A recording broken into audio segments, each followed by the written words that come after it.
Before arriving in this age, I was determined that it would be a journey to a world very different from my previous adventures. The sky here is dark and grey, and incessantly displays flashes of lightning in the distance. I met a very old man with a long beard and hair that hangs to his waist. He is very feeble and has trouble even moving. This man has obviously been through very many things in this strange world, and I have learned many things from him. He has told me an interesting story of this world's history.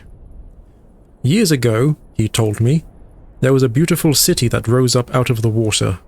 It housed many people inside its walls, and the people had everything they wished for. The city was surrounded by 3 high hills, which rose higher than the city. On the east hill of the city rested a large lookout post. The people of the city had constructed the post expecting visitors to arrive from the east. The people had no means of travelling on the water, which forced them to merely wait for friend or foe. As time passed, friendly visitors brought rumours of an enemy that existed beyond the horizon. The people grew fearful, yet nothing happened. One day, the usually sunny sky became as dark as night, and black ships appeared on the horizon. The lookout post's attempt at peace were turned away, and the sentries were easily overwhelmed.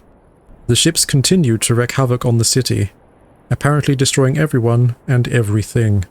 After the foundations of the cities were destroyed, the city sunk deep into the ocean, and only the lookout post remained. The black ships sailed away. The man continued to say that 8 people had hidden and managed to survive through the attack.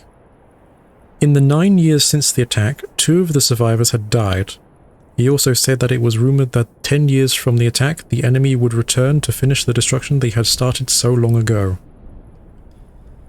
I have decided, since hearing the man's story, it would be admirable to save this civilization and stop the enemy's plan of destruction. I am excited about the adventure that awaits me, and an idea has sparked in my mind to provide the needed defense for these people. Flip.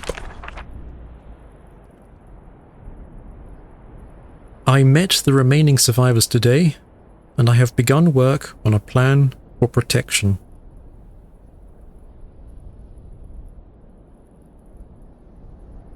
After a short absence, I have returned to this age with my 2 sons. They have, as of yet, travelled rarely with me, and they are understandably excited to be here. They have grown considerably since Everdunes, and it is already obvious to me that they will be a great help in this time, instead of the nuisance they have been in the past. All 3 of us, along with 4 of the healthier survivors, began construction today. We are building upon the old city's ruins, which will provide a perfect foundation for our fortress. Flip. Flip. My sons have been spending much of their spare time on the South Island, where most of my materials are stored.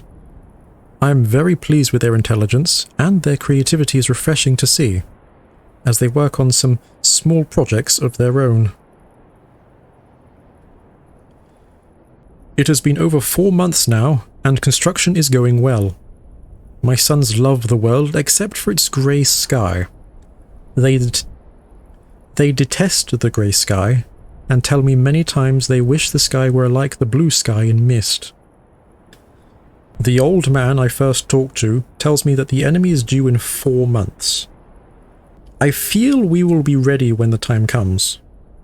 The man reminds me of Emmett in many ways, and I often wonder how Emmett and his people are doing. Flip. It has been 6 months of work, and we have finally finished the fortress. It rests between the 3 hills, which are now only islands due to a rising water level that the people experienced after the attack. Inside the fortress, I have designed a most intriguing device.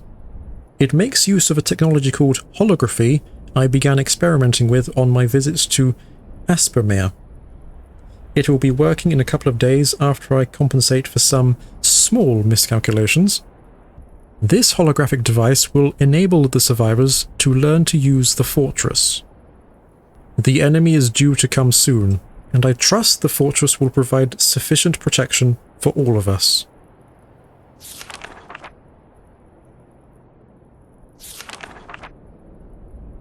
The black ships have come. Their attack was substantial. Their weapons have been stopped, and it appears they have turned away in defeat. I could not help but smile as I watched the boats leave. Last night we had a small celebration, and the old survivors danced their dances of old. My sons did not understand why the sky had not turned back to its original blue. The old man told them that the storms would never die until the enemy was destroyed. I assured my sons that a blue sky was not worth the risk of death, and they seemed to hear me. I have had a healthy adventure, and have begun to work on a new book. Once again, I must leave a familiar age in search of a new universe I have begun. But first I will have an extended time with Catherine, whom I miss very much. I must also return to the people of the tide. I believe in my travels I have found a substance that will ease the pain of their bone ailments that they have long endured. I hope to return to the mechanical age one day, and find the population growing, and my fortress still strong. Though the sky may always be black, I am confident the people here feel a heavier darkness has been lifted from their shoulders.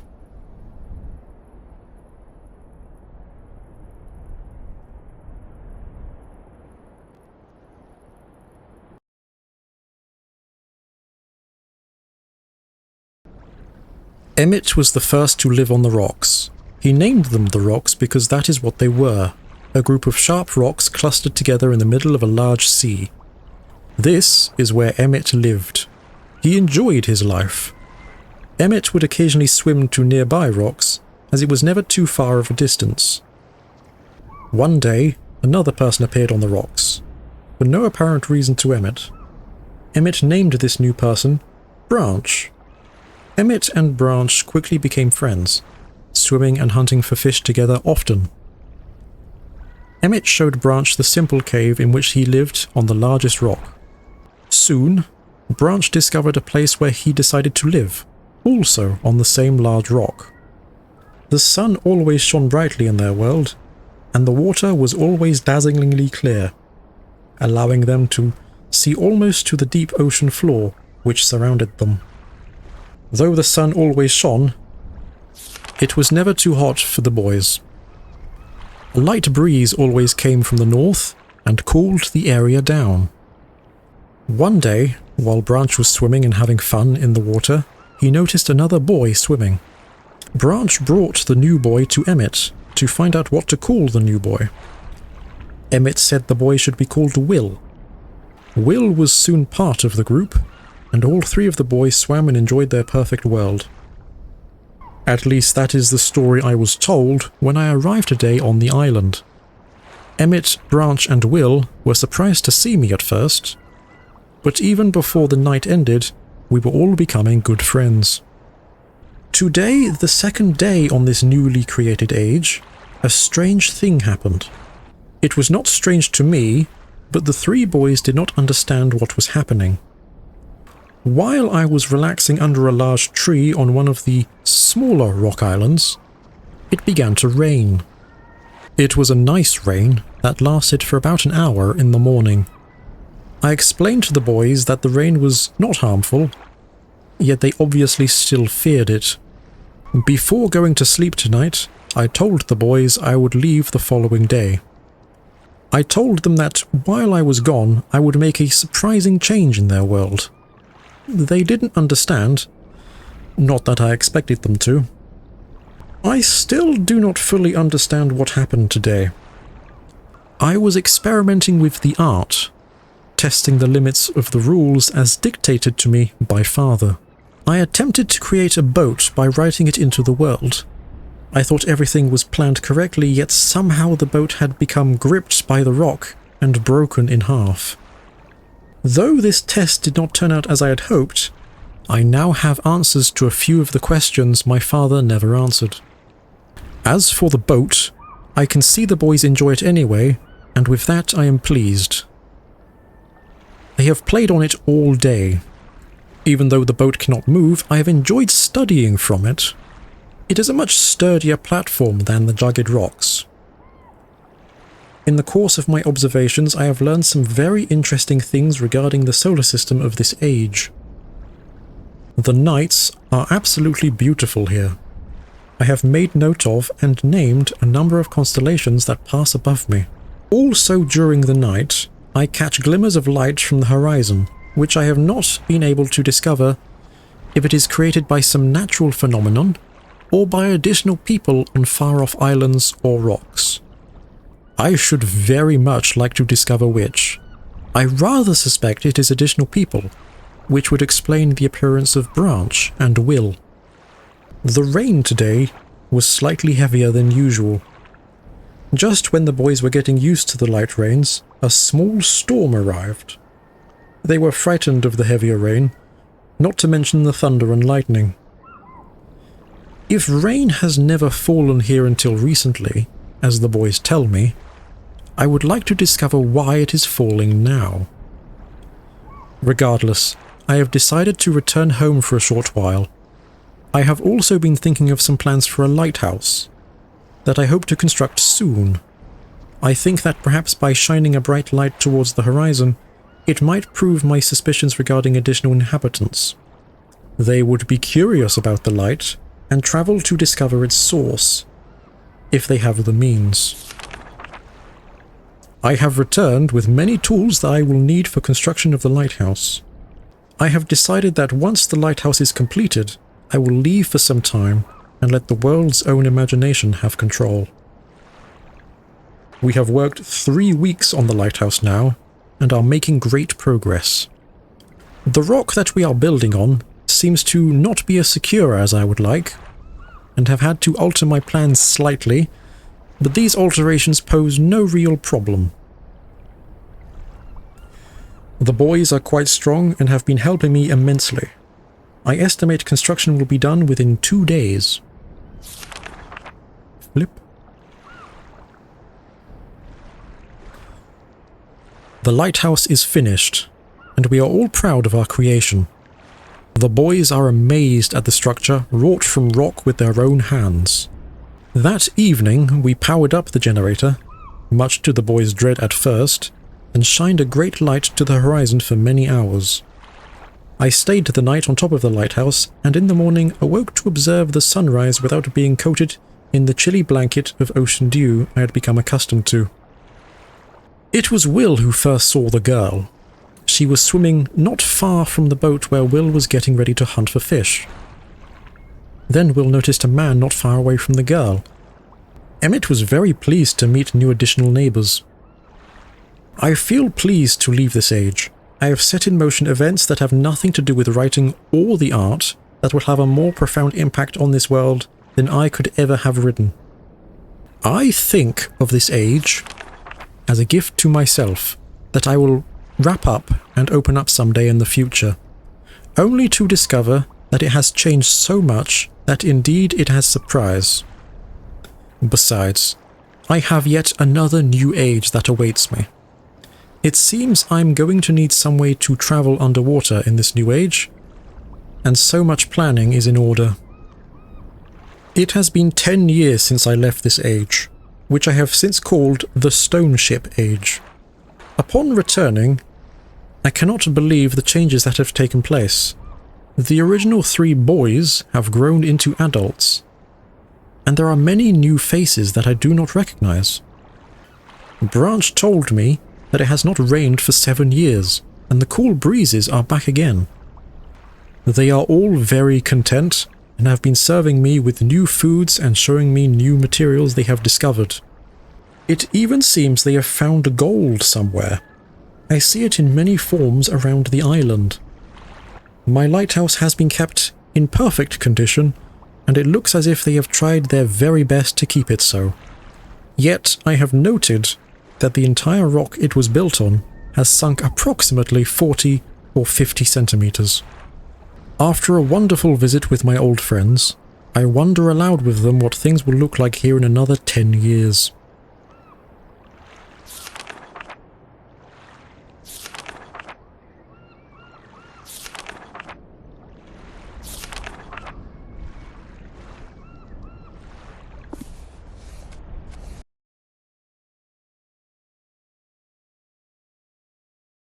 I have called this age Channelwood. It is a very different world, though it is exactly how I imagined it. It is still amazing to see it with my own eyes. Water covers this age as far as I can see, except for a small rocky island. Elsewhere there are only trees, which grow directly out of the water. A myriad of thin wooden passageways are built just above the water and disappear into the forest. I assume they were built some time ago, but they appear aged. I am eager to discover more about this land and its people, but I have arrived here late and I must rest. I was awakened this morning by strange noises coming from the pathway adjacent to the one in which I had slept. I saw a group of spider-like people heading in my direction. They had not seen me yet. I did not feel threatened by their presence. Their response to me was one that I would have never expected. After staring at me for a short time, they fell to their knees and began what appeared to be some sort of ceremonial worship. I tried to speak to them, but they did not understand my language. Instead, they indicated through enthusiastic hand motions that I was to follow them. As we walked, I began to notice that the waters below us were changing colours. Slowly, subtly, they would change from deep blue to muddy orange, then from muddy orange to beautifully clear.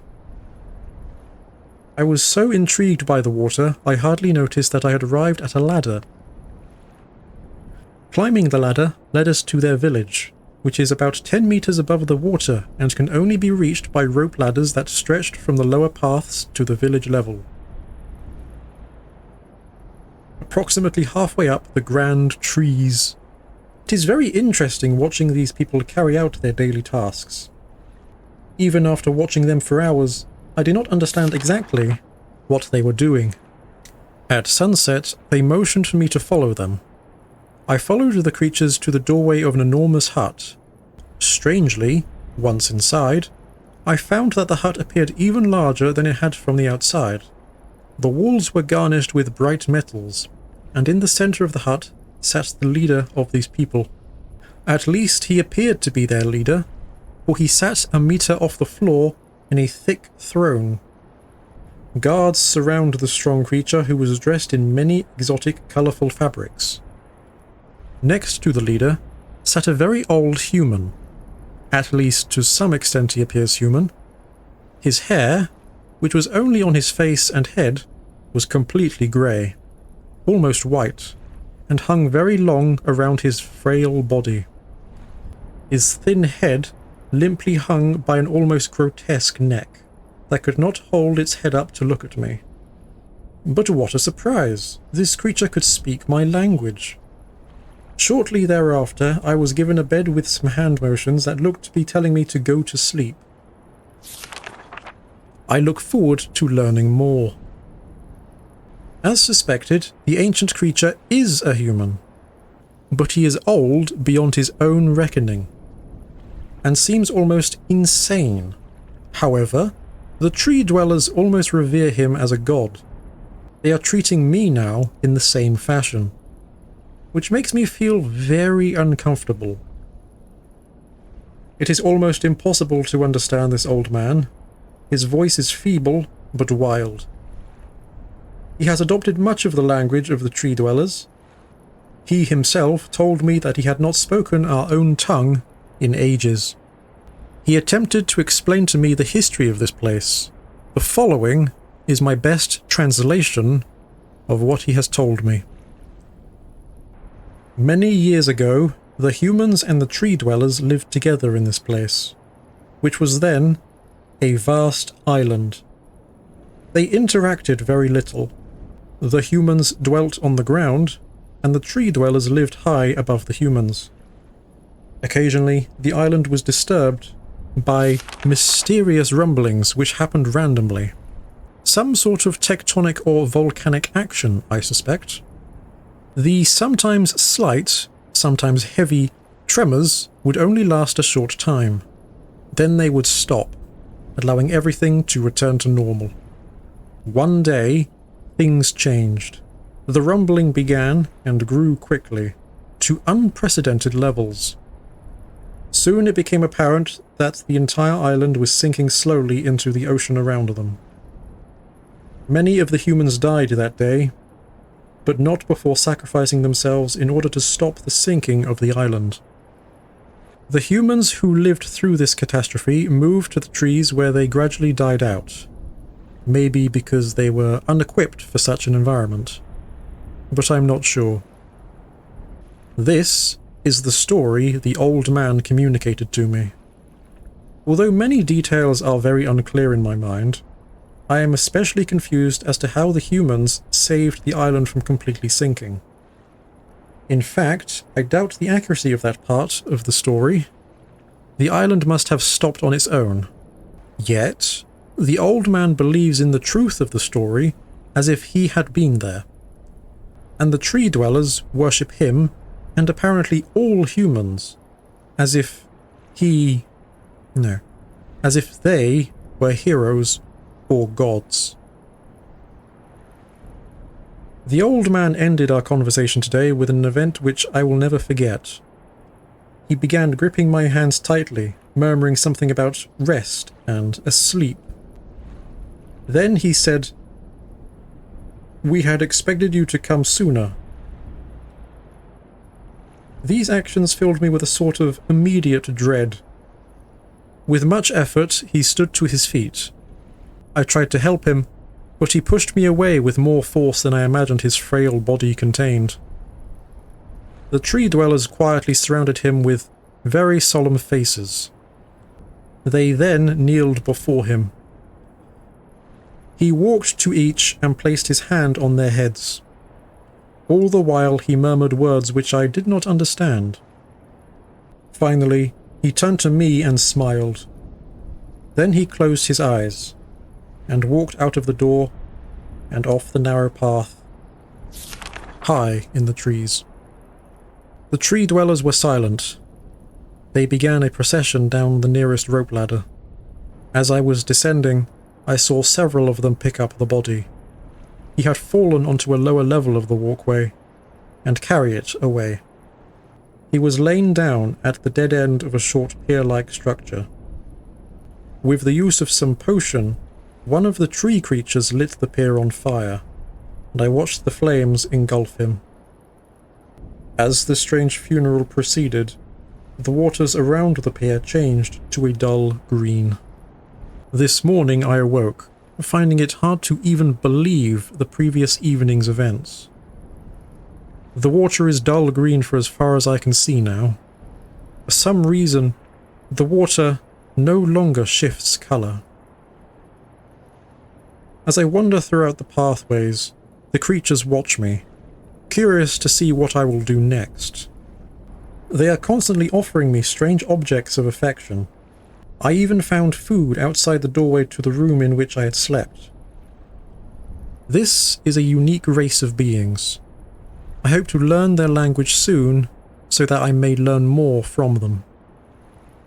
I have lived on this world for 3 months on and off, and the tree dwellers have shown great hospitality. I am even beginning to learn bits of their language. I have decided to return home for an extended stay with my loving wife and sons, and, hopefully, return with them. However, I am sure Catherine will once again refuse. I think this age would be a wonderful experience for them all, and I at least look forward to how Cirrus and Achenar will react to its curious inhabitants. Catherine is staying behind as expected. My sons have returned with me, and they enjoy this age very much. They get along very well with the tree dwellers, and are picking up their language surprisingly fast. I have no doubt that it would not be too long until they can speak with the tree dwellers much better than myself. I am leaving tomorrow to check on Asmodean age. Cirrus has suggested that I allow him and his brother to stay. Though the idea unsettles me, I know the boys are growing up rapidly. The hospitality of these creatures is such that I could think of no better place to leave them alone for a short while, so I will consent to their request. I warned the boys not to take advantage of the respect the tree dwellers have for their ideas. They seem to understand my warning and I have faith they will follow it. Much to my dismay, upon arriving in Everdunes, I learned that Pran and her people are continuing to be menaced by the chopstick. Yeah, that's a word, isn't it? I fear for their survival, and plan on returning to her shortly after checking on Cirrus and Achenar here. See Everdunes journal for more information. After watching Cirrus and Achenar, I see they are handling things very well, and I think I can put to rest any fears about leaving them in Channelwood again, and for a little longer time. The tree dwellers seem slightly distressed that I am leaving, but are happy that Cirrus and Achenar are staying behind again. I have been gone for 3 days, and have been to many different places. I had to tell Cirrus and Achenar about Pran's death today, and they were visibly shaken. Although they only remembered her from their childhood, Catherine has suggested that it would be wise for Cirrus and Achenar to leave Channelwood for a while, and I have to agree. They will be returning with me when I leave again. I have told my sons they would be returning with me in 2 days. They spent the entire night telling me of an adventure they experienced in my absence, and it was rather remarkable. It seems they constructed a boat with the creatures, and travelled some ways into the surrounding water. I enjoy hearing them talk excitedly of their adventures, and are reminded of my own adventures as a child. I finally understand why the tree dwellers have been giving me their many inks and insisting I write with them. Looking through some of my past entries, I see now that the inks have changed from black, I thought they were, to various different colours. I have shown some of the creatures my journal, and they laughed and howled. I did not know they had such a sense of humour. Even now, as I look through this very colourful journal, I cannot help but laugh myself. We will be returning tomorrow, so my sons are with the creatures for the last night here. They have told me they would like to come to Channelwood again, and also asked if they could visit some of the other ages alone. Though I will have to think over their request, I believe they have proven to me they are trustworthy and responsible. Catherine will also have to help me decide whether they are ready for travel alone. For now, I must give my farewells to the creatures, for I do not know how long it will be until I visit this age again. The ink has turned to green at the end. Like the guy that was burnt on the pyre. The water turned green. Interesting.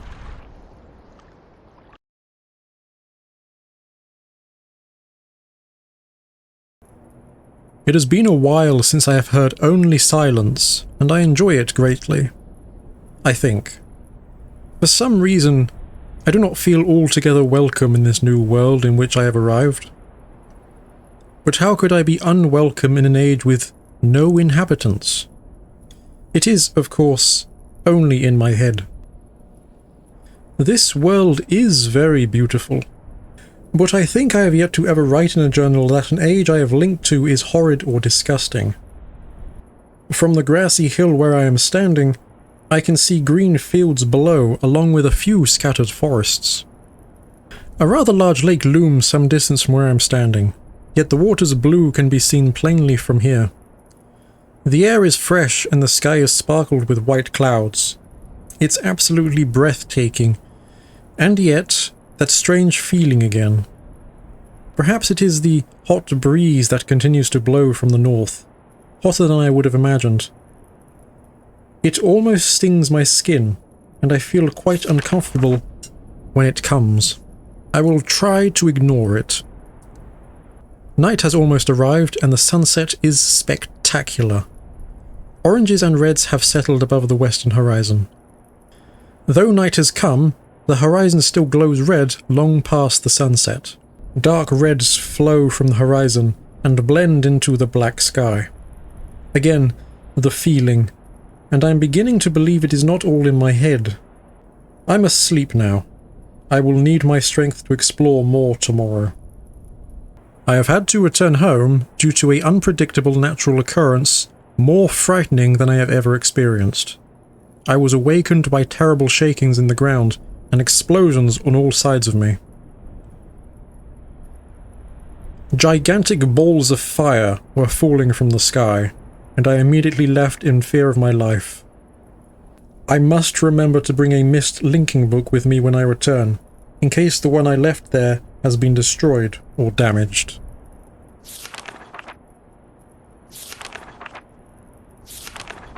Lip. I have returned to a different world than the one I left only 3 months ago. It has been transformed into a barren desert land, with only gigantic craters scattered across the land to provide variety. Strangely enough, the small grassy hill where I spent my first night remains exactly the way I found it. Apparently, the falling meteors did not hit this area, leaving an oasis in the midst of this horrible desolation. The hot wind, I remember, has turned into a rather pleasant breeze, which is at least one improvement. I fear it is the only improvement. The magnificent lake I saw on my first visit is now completely dried up. However, another lake now exists and appears to be quite a bit larger. I assume one of the falling meteors created this lake due to its circular shape and the jutting rock that now grows out of the center of the lake.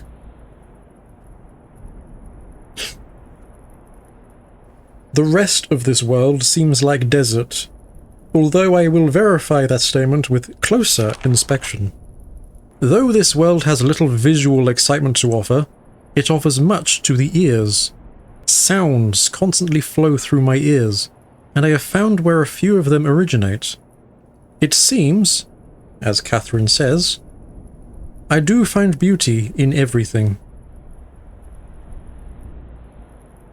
Last night I was awakened by a horrible hissing. I was sweating, and the heat was so intense that I immediately dipped my head in a nearby stream to cool it down. The hot breeze has returned, along with a low roar from the ground. I walked a short distance to observe some red flames shooting up from the earth. Suddenly the ground began to crack, and a huge chasm opened. The chasm continued to grow until it was far too wide to cross. Then, the tumult subsided, leaving only a dull roar.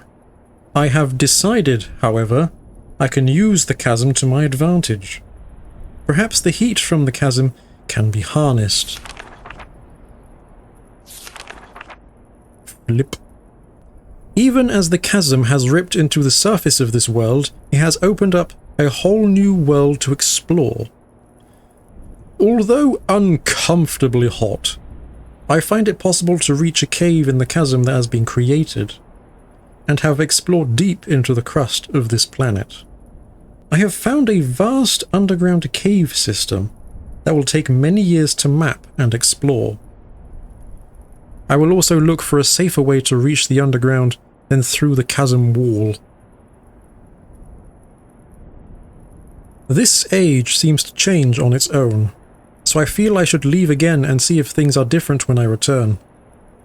It is also important that I check on Cirrus and Akanar, and make sure everything is going along well. When I return, I also hope to bring back some tools I will need for my plans to explore the underground. Lip. The abundance of raw materials here is beginning to amaze me. I have returned with some of the complex tools I knew I would be needing. I assumed I would have to return for more basic materials. However, it seems as though I will be able to find everything I need here. Of course, iron is abundant, but I have also found titanium occurring naturally. I am all the more excited to begin work. Everything is set, and I look forward to tomorrow. My raw materials are all here. I think I will be able to have most of my additions to this age completed within 1 year. I so love working with my hands, whether writing or building. I began today on the bridge, and although blah blah blah blah blah blah blah blah blah blah, The magnetic idea will work well, and I have decided to... 3 meters is not enough support for the beams, although it...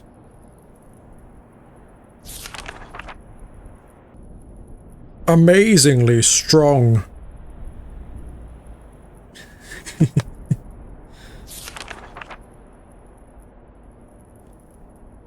Has to be one of my most prized inventions.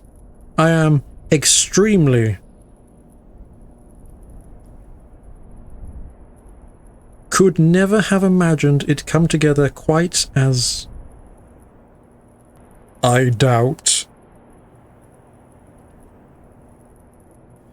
Could possibly work with 14 instead of 8. Completely fatigued. I am so happy to have completed tomorrow. I am leaving today in order to bring back Cirrus and Achenar. I have left them alone in Channelwood.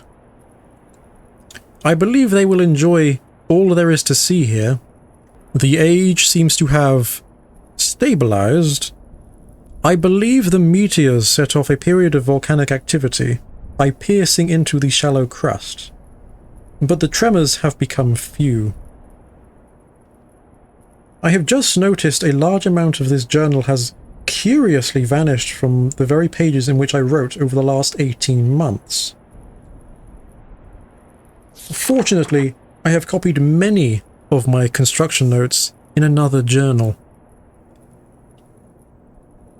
I do not understand the many mysteries of this world, but I trust I will discover logical answers to my questions.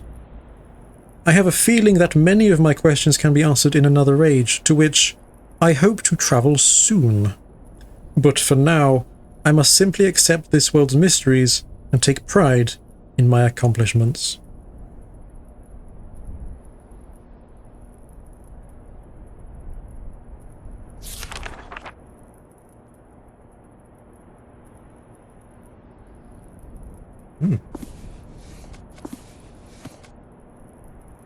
The Selenitic Age of Myst.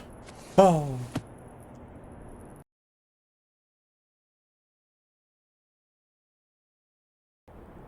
Rime, I have named it. A desolate age with a beauty that is quite different than I had expected or imagined. The intricate feathers of ice that fall from the sky are awe-inspiring. I feel as though I could sit and watch them for hours. Though it is cold here, like I have never experienced before, I find myself enjoying the change of temperature, for it is unlike any other place that I have ever seen. Perhaps the oddest thing is the silence.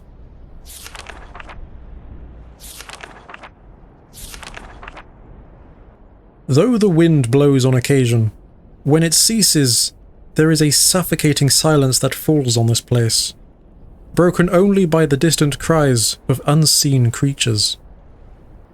I have visited 3 times, and am sure now that this age will provide the environment I need. I believe the cold temperature is crucial for obtaining the necessary refraction of light. Examining the structure of the books is ever more perplexing, but I am driven onward by my need to understand. The great tree of possibilities can never fully be grasped, but I must at least try to find one particular branch. Of course, the chance of using a blank linking book to find one specific age amongst the infinite variations that must exist is infinitesimal, like searching for a specific grain of sand on the beach. The only workable solution is to focus the connection of a damaged, unstable linking book.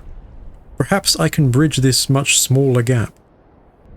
On the subject of enlightenment, I would also like to find the cause of the mysterious lights that shine in the darkness here. Though I never assumed that I would be able to build especially fast here, the speed at which I am progressing is somewhat disappointing. I do think I will bring Cirrus and Achenar, as well as some of the machinery from Selenitic. Akinar chose to stay with Catherine, and while Sirius wasn't happy about the prospect of exploring a new age without his brother, he was still excited to come. He has spent the last few days here with me, helping me with the beginning phases of construction. He, too, seems to enjoy the ice and cold weather. He is intrigued with the crystals that we have brought with us. He has been a big help, as have others, and I hope to be able to begin my experiments here soon. Tonight, Sirius and I found a wondrous spot to view the lights, although it seems they decided to hide from us.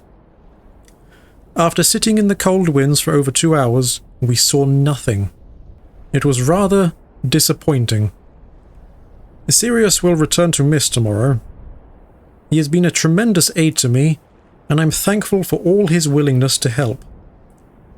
He is excited to tell Akinar about his adventures, and it's clear to me how much he has missed his brother's company. The hard part of the construction is over, although I have decided after tonight that I would like to add some kind of observation post. I won't be finished as soon as I'd hoped, although I am fairly certain it'll be worth the delay in the long run. I have decided to take a break from the construction now that the tunnel is almost complete. I am quite convinced that with the right refraction, certain properties of the ink can be simulated. When I try to explain my theory to Catherine, she laughs and tells me I am trying to hold infinity in a bottle. She laughs, and I laugh. Maybe she is right, but I must try regardless. I came too close to success on Everdunes. Besides, if all that comes from this effort is time spent with my sons, it would have been worthwhile. I am fairly certain now that temperature indeed does have an effect on refractive properties of the crystals. But I have realized that temperature alone is not enough. Each crystal responds differently to lower temperatures, and controlling the particulars is proving challenging. Perhaps focusing on another, more attainable goal in the short term will help. I should finish the shaft to my observation post while I have the machinery here. Perhaps tomorrow morning. The lights were beautiful again last night. They had not shown themselves for so long that I had almost forgotten their beauty. I still must find the cause.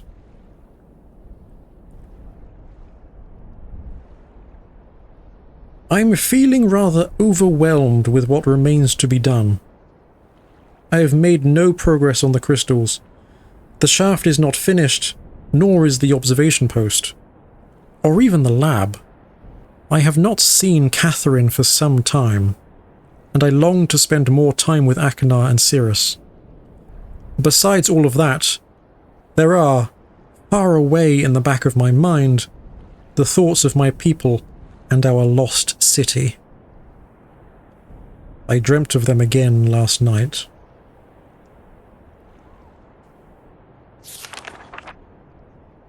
I have seen the city in its worst condition, and still, its beauty overwhelmed me. Even now, as I visualize how majestic it must have been before the destruction caused by Viovis and Egaris, it amazes and saddens me. I am certain that Denis is not dead as my father believed. I am convinced that there must be some who managed to escape the destruction, and even now continue to survive in separate ages.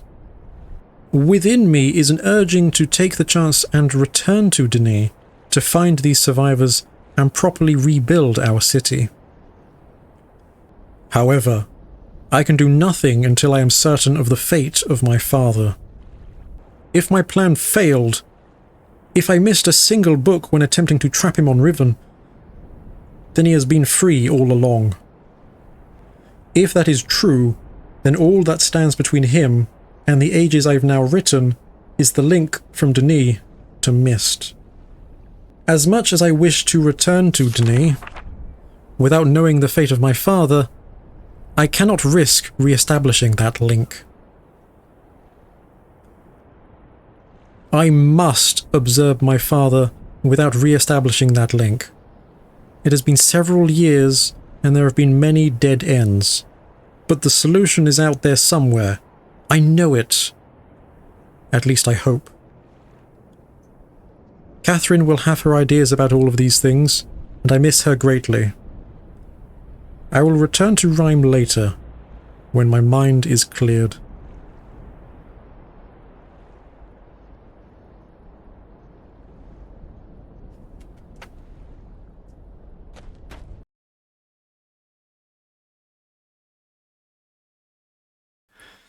Before spending any more time with my experiments, I have decided I must finish construction.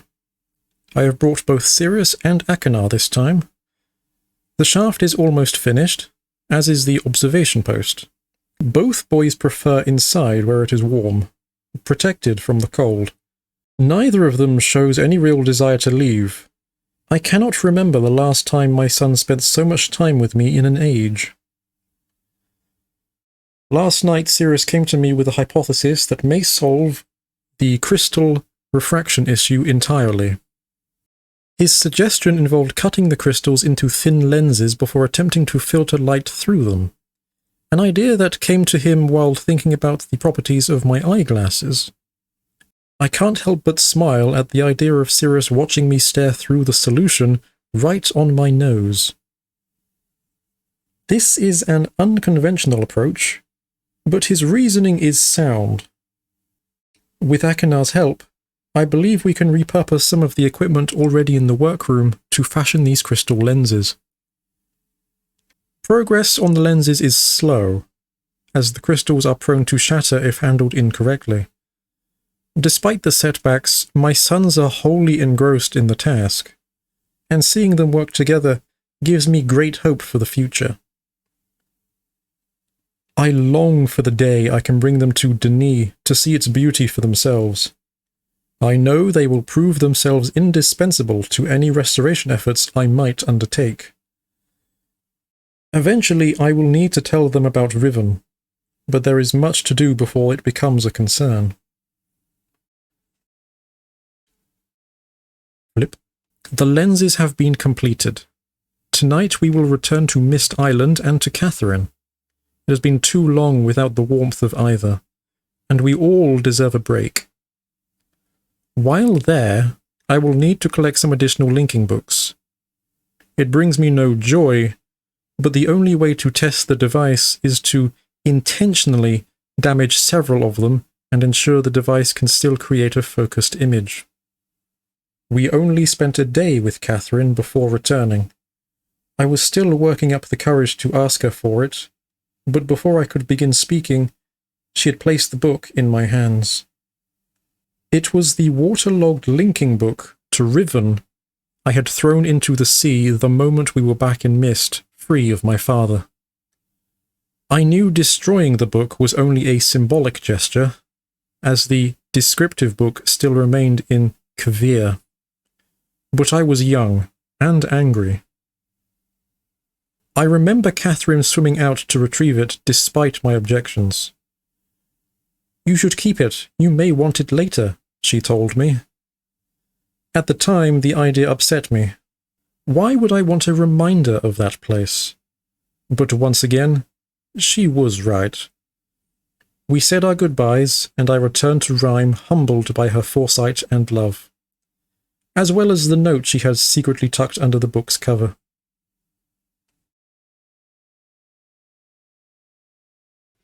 It has been several days with no progress. No matter how we alternate the lenses, only the faintest, blurriest image appears. Did I damage the books too severely? Is the number of lenses too few, or too many? The number of variables feels insurmountable. The boys find their own methods of encouragement. They have not given up hope, and so I must follow their example. For now, I have decided to refocus my efforts on the lights in the night sky. Although I originally thought the effect to be an organic one, I now believe it to be electromagnetic in origin. I think the effect could be triggered somehow. It's something that we'll have to try. I doubt either of my sons was expecting the amount of work it would take. It has turned out to be a challenge, cutting above the cold waters where the wind cuts through the clothing and skin like a sharp knife. Still, even amidst the dark cold, they are driven to complete the task. It is a side of them I've not seen before. The towers are finished. The power they require is conducted directly through the saline sea, alleviating the need for wires and enabling us to locate the towers a comfortable distance away. We are close now. Tomorrow, after adjusting the voltage, we will know just how close. Blip. This morning as we worked, I noticed Aknar rubbing his eyes and groaning under his breath. Until now, I had simply assumed it was fatigue, but he then asked if either Cirrus or I ever got headaches from how strange the light is compared to other ages. It took a few moments for the full weight of this observation to hit me. Aknar had inadvertently noticed the frequency of the visible light in Rime is completely unique to this age. Something so important, yet so subtle that it had gone unseen thus far. Of course the lenses cannot focus the linking pages of the books. They were calibrated assuming a standard frequency range. We shall repurpose the towers to allow the manipulation of the lights in the sky and project it through the lenses, giving us much finer control. We will need to find the correct combined frequency and construct an additional tower to transfer the light to the imaging device, but I believe the work will go quickly. We are so close now, I can feel it. Another hard day, but we have erected the final tower. I am too tired to write tonight. Tomorrow, we test Aknar's theory. Aknar and Cirrus have some kind of shared secret they are keeping from me. I admit to great curiosity about what it could be, but I believe it is better to let them have something that is theirs alone. Truth be told, I am glad to see them relying on each other more. It has taken longer than I would have imagined, but this morning we were able to get a nearly perfect view of an age through its damaged book. It is an incredible sensation, like standing in two worlds at once. It is so much more than I could have done alone.